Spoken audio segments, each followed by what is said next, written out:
Thank you for your patience and thank you for sticking around. We're going to begin episode 14. In episode 14, we're going to cover two artists. The first artist is Cedric White, aka Too Low. Too Low got his start out of Houston, Texas, under the Rap-A-Lot Records label. Now, that I'm aware of, Too Low has two albums, but I'm only going to discuss one because that's the only one that I have. The first album that I'm going to talk about is Too Low's Funky Little Brother.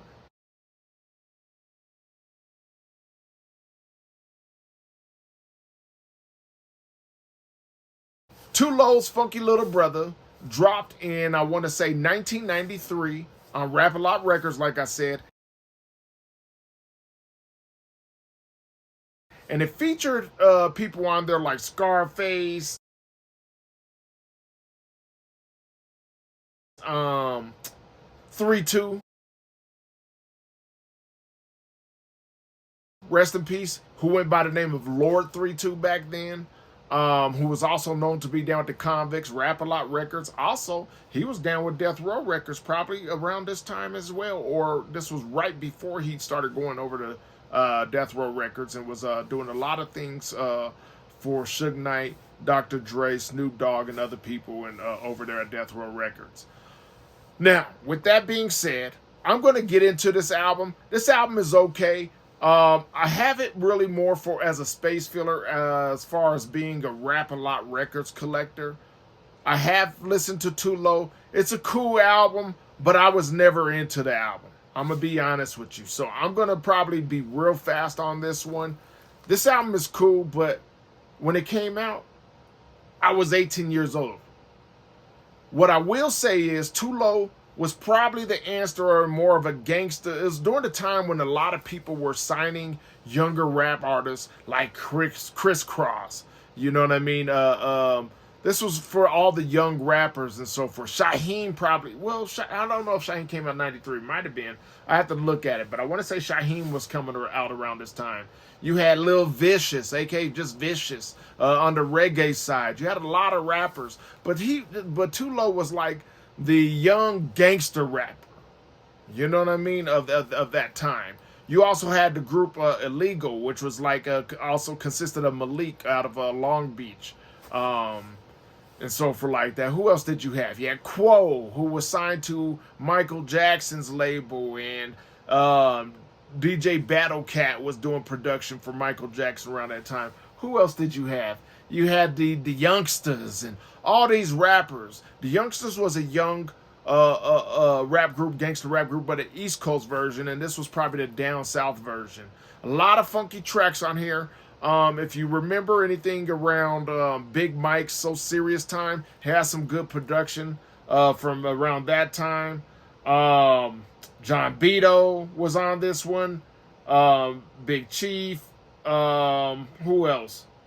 It says Jay Prince, James Smith, but I don't know if that was just a play on to get more money off of it. Because James Smith, aka Jay Prince, he was going by James Smith at that time. If you know his background story, he always felt something was a little bit weird about his background. Found out that this man, Mr. Prince, was his dad, so he changed his name to Jay Prince. But at this time, he was going by James Smith.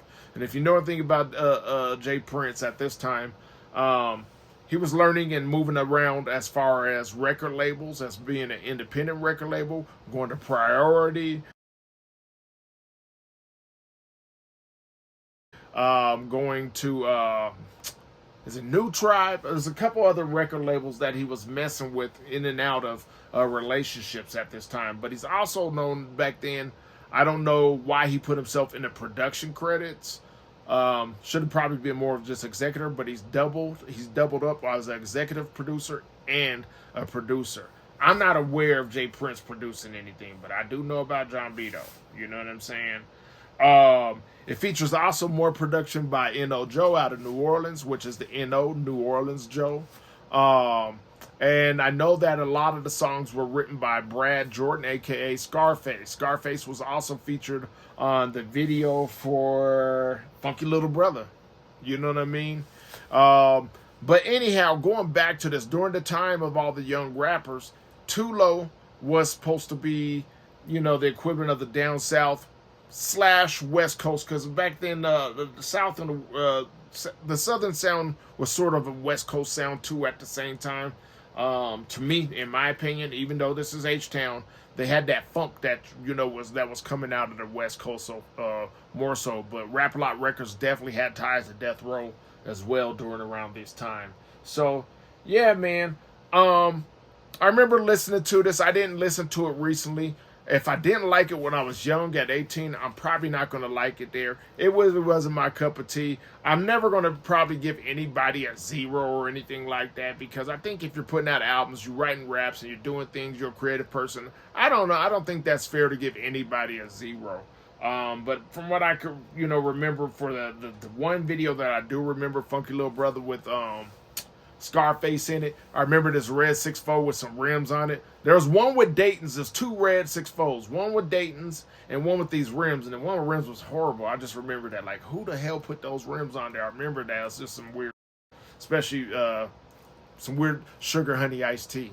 There was some weird stuff to me back then, but I just couldn't get into him.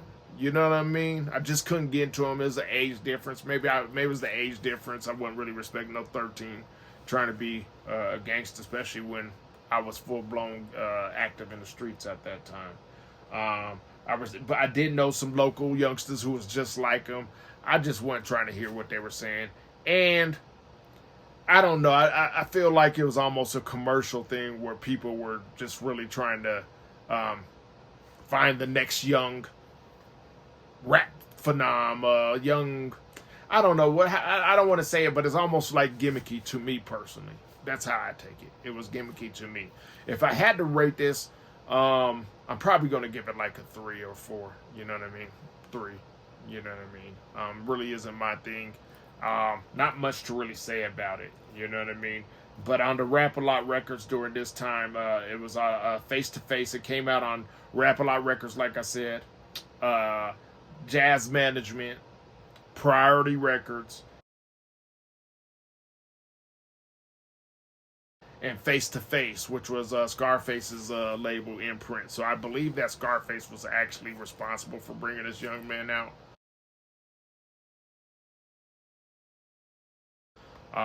But during this time, I couldn't feel him. However, Scarface did bring out another cat out of Minnesota by the name of DMG. I did like DMG, just couldn't get into this. That's what I was into at that time. All right, up next is a very good album. Very good album, only album by these guys. They actually have some history together. I'm going to get into some of those details in and out as I go in and out on them. One of them is Mark Ross, a.k.a. Brother Marquise of the 2 Live Crew. Isn't that ironic that I just finished with the 2 Live Crew and now I'm talking about Brother Marquise? This is not a solo effort by Brother Marquise, but it's almost like a solo effort. However, there was another person rapping on this album, but not on every song. And that other person is Aldrin Davis. Aldrin Davis, a.k.a. DJ Toomp.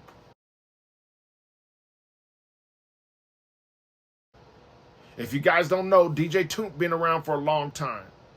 We know Brother Marquise from the 2 Live Crew, but there's one thing I didn't tell you guys about Brother Marquise, and then I'm going to get back to Aldrin Davis. Brother Marquise actually started off with Rodney O and Joe Cooley. And I'm trying to remember. I'm trying to remember the name of the group.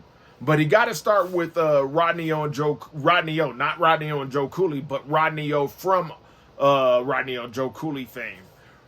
They both got their start in Riverside, California. That's right.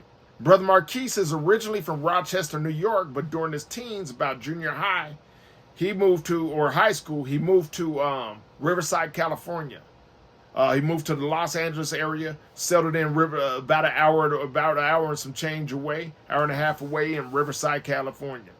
In Riverside, California, that's where he met Rodney O of Rodney O and Joe Cooley fame. They both went to high school together, and they both started rapping. The one thing that Brother Marquise, a.k.a. Mark Ross, has said, he was already rapping when he met Rodney O, Rodney Oliver, to be exact. He was already rapping. However, he said that Rodney O is the one that taught him how to write raps versus freestyle raps. This is also around the time where Rodney O introduced Brother Marquise to to Mr. Mix of 2 Live Crew, who was a DJ at that time and had just came back from the armed forces in their neighborhood. So believe it or not, Rodney O is not from Compton. Brother Marquise is not from LA. He's from Rochester. Rodney O is not from Compton, but they both met in Riverside. Rodney O is from Riverside. Now, there's a park, I want to say Browl Park or Browl Park or some park is where they met at. A lot of people talk about that. There's another rapper I seen interview. I did a little background on this one. I can't remember the park, Borough Park or something like that. But there's another rapper, Boss Solo, was talking about being influenced by them when they were younger. But yeah, that's who Brother Marquise got his start with. Now that I gave you the background on Brother Marquise and Rodney O, that I just wanted to bring you guys up to speed, because when I learn something, I want to tell you guys something as well. We're getting back to Aldrin Davis, a.k.a. DJ Toomp. DJ Toomp, that first time I was aware of him myself personally was MC Shy D. However, they say that he's got his actual start messing with Raheem. Raheem is out of Atlanta, Georgia. I'm trying to remember some of the songs that Raheem did, but Raheem was definitely well known back in the day out of the Atlanta area. Now, another thing, DJ Toomp and Brother Marquise met up during the Poison Clan days with JT Money, because DJ Toomp also was the DJ for the Poison Clan and Brother Marquise. Now, it's the whole connection with Luke Skywalker Records, Luke Records. Now, we're getting into the next part. The next part was Brother Marquise and DJ Toomp joined together forces and put out one album together. They called themselves Too Nasty.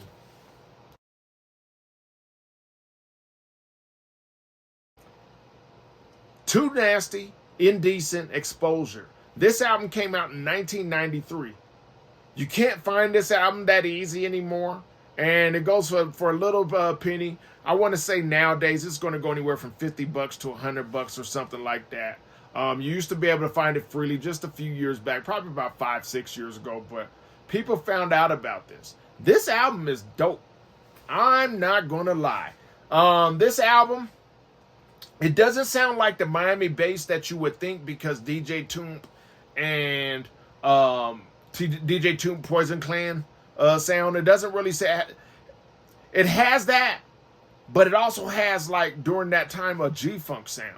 It also has like an East Coast sound, like a Midwest sound, and like how can I put it? Like that Biggie Smalls laid back feel of the East Coast, or that Midwest like DFC feel. If you guys aren't familiar with like MC Breed type of feel, or that West Coast feel, you know, this is that G-Funk sound, you know, but a totally different sound and so forth like that. It sort of like was a nice blend of music, you know what I mean? There's 13 tracks on this album. It's a very dope album. Now, I believe there is a video. Let me try to think of it. Can't Say I Love You. Dope song. I want you guys to check out that video. Matter of fact, give me one moment. I'm going to give you a little excerpt of it right now. I really didn't mean to lead you on. My feelings for you are not that strong. I thought it over and came to the conclusion, with an attitude like that, girl, you're too confusing. Slow down, baby, cause you're getting next to me. You ain't all that, but you give good sex to me. Your friends talk about what we go through, but they can't make me tell you I love you. Please don't go, boy. Please stay with me. Don't you ever take your love away from me. All right. I hope you guys like that little 30-second or less clip that I just threw in there and so forth. Go check it out. If you like that song, I can't say I love you. Can't say I love you. If you like that song, definitely go try to find this album. If I had to rate this album, although if it happened a long time ago, I still feel this album. I'm probably going to give it. I'm not going to give it a 10, but I'm going to give it. It's going to be high. But I'm sort of mixed, like a 7 or an 8. I'm going to give it about an 8. I'm going to give it an 8. You know what I mean? So if it's on a 5 mic scale, that'll probably be like a 4 mic. But I sort of want to be like 3.5, 4. So probably like a 7. You know what I mean? I would rate it there. But I highly recommend that you get the album. DJ Toomp is one of the dopest DJs out there, if you don't know. So is Mr. Mix of the 2 Live Crew. So forth like that. But speaking of Rodney on Joe Cooley, Joe Cooley was fire DJ. Just had to put that in there because I sort of mentioned that earlier in this video. So, yeah, man, there's a lot of influence. Some of the context is around some player stuff. As you can see, I can't say I love her. It still is Brother Marquise. It still is that booty shake type of, has that booty shake influence as well in here. So there's some stuff that's definitely made for the strip clubs at that time. It's definitely stuff made for your ride to cruise to. You know what I'm saying? Speaking of cruise to, like that summer breeze, summertime, jazzy DJ Jazzy Jeff Fred Prince. It's like that laid back feel to an upbeat feel, because it was upbeat feel. Because you got to remember, this is an Atlanta sound. DJ Toomp is out of Atlanta. You know what I mean? So you're gonna have that booty shake. You're gonna have that bass. You're going to have the club feel, a regular club feel to the strip club feel. You know what I'm saying? You're also going to have that street feel. I really like this. I really like this album. I highly recommend this. The album came out on Attitude Records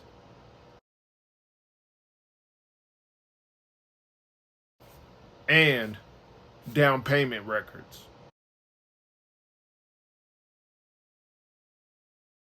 All right, that about wraps it up, you guys. If you guys have any questions, concerns, suggestions, feel free to drop that down below. But don't forget to like, share, and subscribe. Once again, I'm Mint. This is the Mint Underground Music Show. I really appreciate it if you guys like, share, subscribe, and see me again soon. All right, 2 Stoves. And I'm out.